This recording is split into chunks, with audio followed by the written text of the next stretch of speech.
Welcome to the Canon in 5. We take the most reputable books in history and distill them for you. Every video covers one chapter, explained in simple words through 5 key points. Here is what you need to know from today's reading. So, let's just get right into it. Is being alone a bad thing? I mean, for a lot of us, the idea of being alone kind of feels, well, uncomfortable. We often think of words like solitude as just a fancy way of saying lonely. But what if that's all wrong? What if choosing to spend time by yourself is actually one of the best things you can do for yourself? Okay, to really get this, we have to draw a super clear line in the sand. Solitude is not loneliness. They are two totally different things. Loneliness, that's that awful, empty feeling when you want connection but don't have it. But solitude, that's something you choose. It's positive. It's when you decide to hang out with yourself because it's an opportunity to grow. So here's our roadmap for today. First, we're going to really nail down that difference between solitude and loneliness. Then we'll talk about why your reason for being alone changes everything. After that, we'll see how solitude boosts our sense of autonomy, and we'll break down the 3 freedoms that make it happen. And finally, we'll get to the big payoff, connecting with your true self. All right, let's jump into our first point. We're going to really redefine what it even means to be alone, because it's not about where you are physically. It's about what's happening inside your head. So, in psychology, solitude is a subjective state. What does that mean? Well, you could be in a super crowded coffee shop, right? But if you're in your own world, not talking to anyone, just focused on your own thoughts, you're in solitude.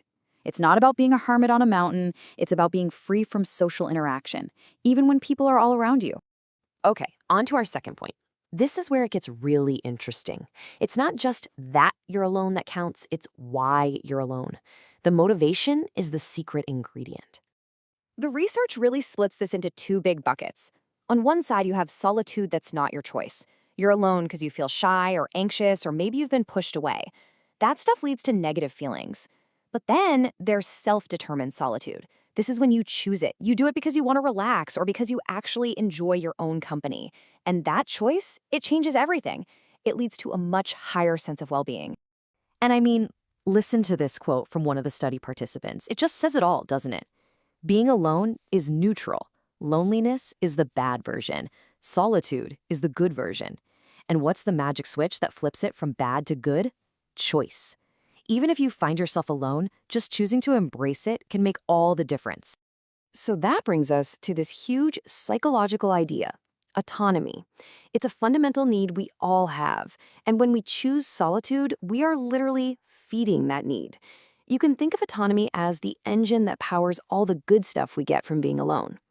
So what is autonomy? Put simply, it's the feeling that you are the author of your own life.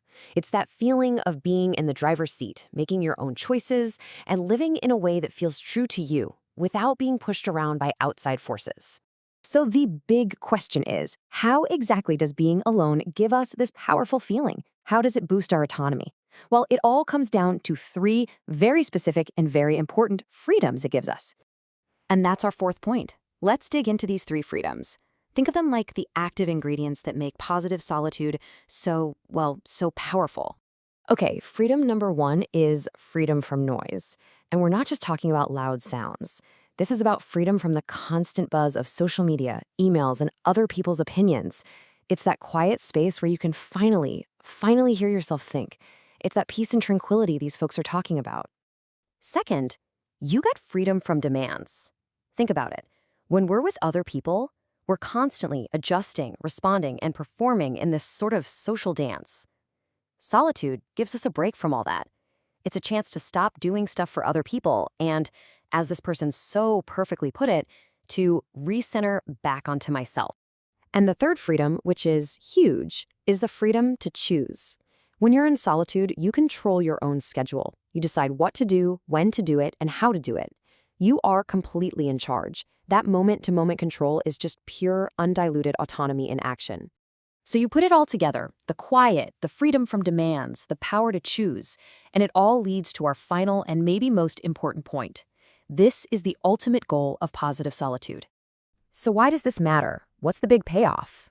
Well, here it is. When you give yourself that autonomous space, you can finally do some deep self-reflection. You start to see things from a new perspective. You get really clear on what matters to you, your values, your priorities. And all of that leads to real, authentic growth. And I just love how this participant described the feeling. It's like peeling away the layers, all the noise, all the expectations from the outside world, they just fall away. And you're left with something that feels, really true. You're getting down to the core of who you are. So, in the end, solitude isn't about being lonely. It's about choosing to be with yourself. It's a space for rest, for reflection, and for renewal, which really just leaves one last question for you to think about. When will you choose to